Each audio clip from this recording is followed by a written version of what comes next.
Hello అండి. అందరూ కృష్ణాష్టమి ఎలా జరుపుకున్నారు? బాగా జరుపుకున్నారా? కృష్ణాష్టమి కదా! టెంపుల్‌కి వెళ్దామని చెప్పి రెడీ అయ్యామనమాట. పక్కనే అందుకని నడుచుకుంటూ వెళ్తూ ఉన్నాము. కనిపిస్తుంది కదా! అదేను టెంపులొచ్చేసి. చూడండి ఆల్రెడీ అందరొచ్చేసి భోజనాలు కూడా చేస్తూ ఉన్నారు. లోపలికెళ్ళాక తెలిసిందనమాట. ఆల్మోస్ట్ పూజ అంతా కంప్లీట్ అయిపోయి అందరూ భోజనాలు కూడా చేస్తూ ఉన్నారక్కడ. లోపలికైతే వచ్చేసాము.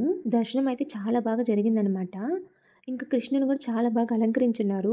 నేనేమంటే పూలు, పండ్లు అవైతే తీసుకొచ్చాను. తులసి మాల కూడా తీసుకొచ్చాను. సో, అవి ఇచ్చేసాననమాట. అందుకని నాకు రిటర్న్ ప్రసాదం అయితే ఇస్తున్నారు పూజారి. ఇంకా టెంపుల్ చుట్టూ ప్రదక్షిణాలు చేద్దామని చెప్పి నేను, మానసి అయితే వెళ్ళాము. ఇక్కడేమంటే అన్నదానం చేశారనమాట. ఆఫ్టర్‌నూన్ కూడా చేశారు. నైట్ కూడా చేశారు. బట్ మేము వెళ్ళేసరికి లేట్ అయిపోయింది కదా! 9 అయిపోయింది. అందుకని అప్పటికల్లా కంప్లీట్ అయిపోయింది. ఇంకా అక్కడ మజ్జిగ ఇస్తుంటే నేను, మానసి అయితే తీసుకొని తాగేసాము.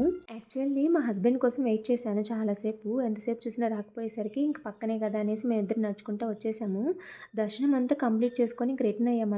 ఇంక కరెక్ట్‌గా రిటర్న్ అయ్యే టైంలో ఫుల్ వర్షం. దగ్గరే కాబట్టి చాలా చాలా ఫాస్ట్‌గా వచ్చేసామనమాట. చాలా రెయిన్ వచ్చేసింది సడెన్‌గా. చూడండి మేమిద్దరం ఎలా తడిచిపోయామో. ఫైనల్‌గా దర్శనం అయితే చాలా బాగా జరిగింది. అంతే ఈ వీడియో. Bye bye.